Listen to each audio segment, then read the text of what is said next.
Hello students, western political thought व्याख्यान की श्रृंखला में आज हम थॉमस हिल ग्रीन पर चर्चा करेंगे, जिन्हें हम एक दार्शनिक और राजनीतिक विचारक के रूप में जानते हैं।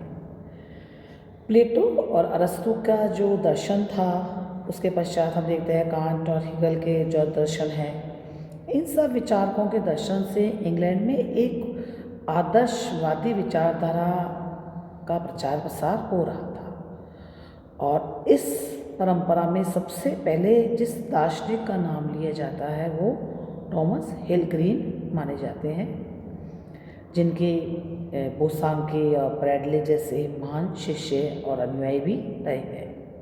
और आधुनिक युग में भी हम देखें तो अर्नेस्ट बार्कर उनके एक फॉलोअर के रूप में हमारे सामने आते हैं। ग्रीन का जो समस्त दर्शन है उसे हम नवीन आदर्शवाद के नाम से जानते हैं।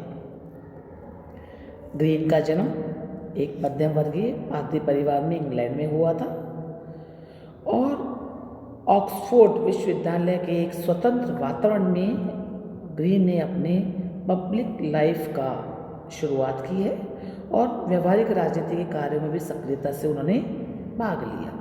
यद्यपि वो किसी चुनाव में खड़े नहीं हुए, लेकिन फिर भी एक लिबरल पार्टी के प्रभावशाली सदस्य के रूप में उन्होंने महत्वपूर्ण योगदान दिया। ग्रीन यद्यपि अपने विचारों के द्वारा अपने उस समय जो समकालीन राजनीति में या राजनीतिक विचारधारा पर कोई विशेष प्रभाव स्थापित नहीं कर सके, किंतु उनकी मृत्यु के पश्चात यूरोप में, स्पेशली ब्रिटेन में, उनकी विचारों का प्रभाव विस्तृत होने लगा। और वर्तमान काल में भी हम देखते हैं कि टी.एच. ग्रीन के दर्शन से का विशेष प्रभाव हमको दिखाई देता है। ग्रीन के लेखों, ग्रंथों को या उनके जो भी व्याख्यान लेक्चर्स हैं उनका के द्वारा ही हम उनके राजनीतिक चिंतन के बारे में जान पाते हैं। और उनके जितने भी व्याख्यान हैं उनको उनकी मृत्यु के पश्चात ही प्रकाशित किया गया है। यहाँ एक महत्वपूर्ण बात है कि ग्रीन ने अपने ऐसे कोई पुस्तक नहीं लिखी है जो उनके सारे विचारों को हम एक ही जगह संकलित रूप में पा सके, लेकिन फिर भी समय समय पर उन्होंने जो भाषण दिए हैं उनको 3 ग्रंथों के रूप में लिपिबद्ध किया गया है, जिनमें सबसे पहला जो पुस्तक है या के रूप के अंदर जो सामने आई है हमारे व्याख्यान उनका, वो है राजनीतिक दायित्व के सिद्धांत पर उनका भाषण। दूसरा आचार शास्त्र की भूमिका, वो भी उनकी 1883 में उनकी मृत्यु के बाद प्रकाशित हुई। और अंग्रेजी क्रांति पर भाषण, ह्यूम ट्रेटाइज पर उनके जो भाषण हैं, इन सब व्याख्यानों के द्वारा उन्होंने जो एक व्याख्यानों की श्रृंखला दी है उससे ही हम उनके विचारों के बारे में जान पाते हैं। ग्रीन के राजनीतिक दायित्वों के सिद्धांत का जो उद्देश्य है वो राज्य, समाज और व्यक्ति के पारस्परिक संबंधों के बारे में जानना है, या इन तीनों के आपस के अंदर राज्य, व्यक्ति तथा समाज के आपसी संबंधों को का जो ताना बाना है उसके बारे में टी.एच. ग्रीन ने अपने विचार प्रकट किए। हम लोग जब बहुत कीनली उनके विचारों को जानते हैं या समझते हैं तो हम देखते हैं कि ग्रीन का जो विचार दर्शन है वो एक क्रमबद्ध इकाई के रूप में हमको दिखाई देता है, जिसे 3 भागों में बांटा जा सकता है। पहला आध्यात्म शास्त्र, जिसे हम इंग्लिश में मेटाफिजिक्स कहते हैं, उस पर उन्होंने अपने विचार प्रकट किए हैं। दूसरा आचार शास्त्र यानी कि एथिक्स पर उनके विचार हैं। और तीसरा राजनीतिक दर्शन यानी कि पॉलिटिकल फिलॉसफी पर उन्होंने अपने विचार प्रकट किए हैं। और इसके साथ ही साथ उन्होंने जो भी पब्लिकली जो भी भाषण दिए हैं, जो भी उनके व्याख्यान हैं, इसने इंग्लैंड वासियों को बहुत अधिक प्रभावित किया है।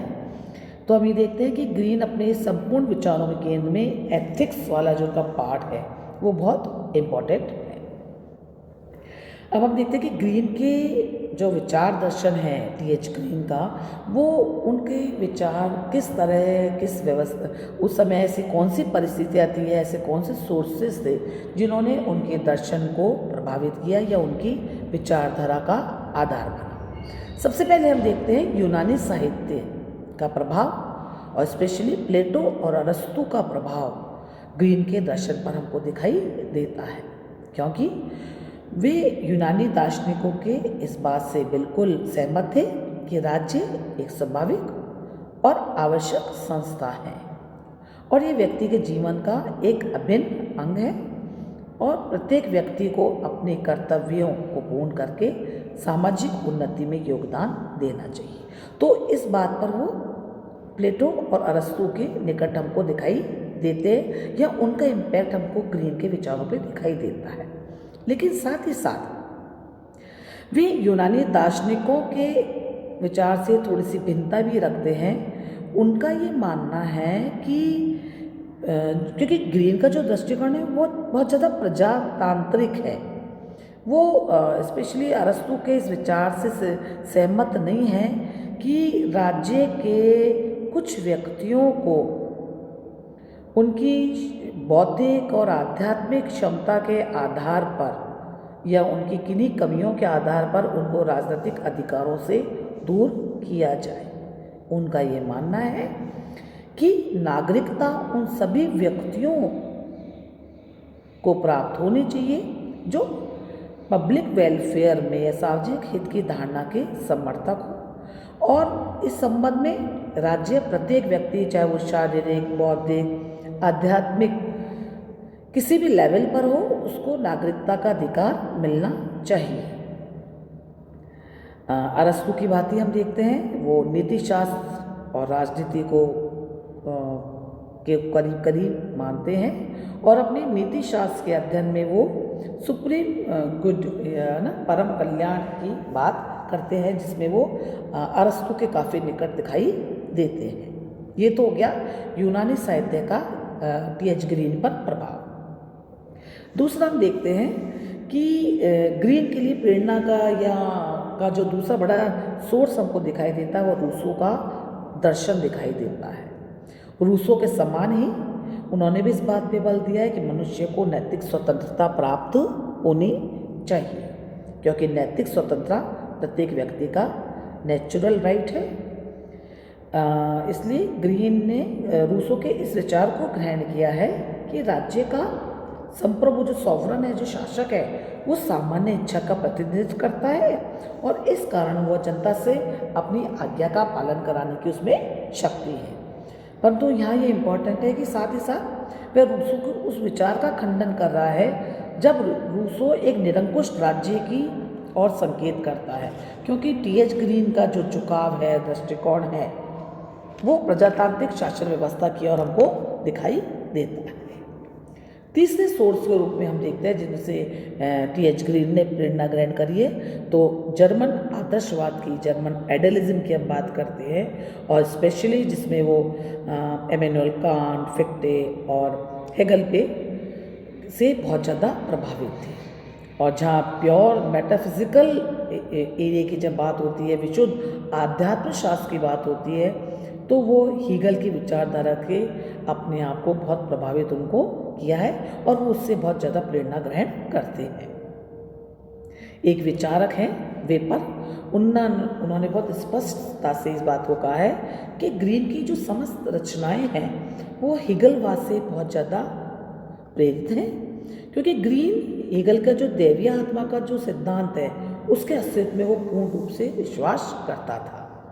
यानी हीगल की बात ही ग्रीन भी इतिहास को एक निरंतर विकासशील प्रक्रिया के रूप में मानता है, जो अल्टीमेट एक अनंत चेतना, एक सुप्रीम चेतना की, जिसकी बात हमने पिछली क्लासेस के अंदर जब हमने आपको हेगल पढ़ाया था, जब बताई थी अनंत चेतना की, उसकी जो दैवीय हीगल की जो दैवीय आत्मा का जो सिद्धांत है, उस पर जो बात कह रहे हैं टी.एच. ग्रीन उससे बहुत ज़्यादा प्रभावित थे। राज्य के विचारों के संबंध में हम देखें तो ग्रीन और हेगल दोनों ही राज्य की श्रेष्ठता और उसकी शक्ति को स्वीकार करते हैं। ग्रीन का ये मानना है कि जो राज्य है ये वास्तविक अधिकारों का स्रोत है और राज्य से बाहर आदर्श अधिकारों का ही चिंतन किया जा सकता है, लेकिन राज्य में आकर वे अधिकार बन जाते हैं। तो हेगल की बात ही ग्रीन भी राज्य को समुदायों का समुदाय सर्वोच्च समुदाय से संबोधित कर रहे हैं। हीगल की बात की, जो स्वतंत्रता की हीगल की जो अवधारणा थी, ग्रीन उससे बहुत ज़्यादा प्रभावित है। दोनों विचारक ये इस बात को मानते हैं कि मनुष्य तभी अत्यधिक स्वतंत्र होता है जब वह दैवीय आत्मा से तादात्म्य स्थापित कर लेता है। दूसरे शब्दों में हम ये भी कह सकते हैं कि जब मनुष्य तभी स्वतंत्र होता है जब वह वास्तविक कल्याण के या अच्छाई के मार्ग का अनुसरण करता है, क्योंकि ये जो वास्तविक कल्याण है ही समाज कल्याण है और इनके द्वारा ही मनुष्य अपनी पूर्णता को प्राप्त कर सकता है। इसी प्रकार हम देखते हैं कि समाज सोसाइटी को जो इम्पोर्टेंस है हीगल ने दी है, ग्रीन से बहुत ज़्यादा प्रभावित है। उनका मानना है कि समाज के बिना मनुष्य नहीं है और उनका यह भी मानना है कि प्रत्येक समाज का एक अपने एक नैतिक स्तर होता है और ये स्तर ऐसा नहीं है कि एक चीनी के लिए जो कार्य नैतिक है वही एक अंग्रेज के लिए अनैतिक हो सकते हैं। इसलिए वह हीगल के रहस्यवाद की जो गूंज है वो हम देखते हैं, वो हमें टी.एच. ग्रीन के विचारों में दिखाई देती है। तो हम ये कह सकते हैं कि हीगल के विचारों से प्रभावित होकर ग्रीन ने अपने इतिहास, मानव समाज, राज्य संबंधी जो भी विचार हैं वो उनकी प्रेरणा उन्होंने हीगल से ही प्राप्त की है। कल की क्लास में हम ग्रीन के आध्यात्मिक सिद्धांत पर चर्चा करेंगे। Thank you.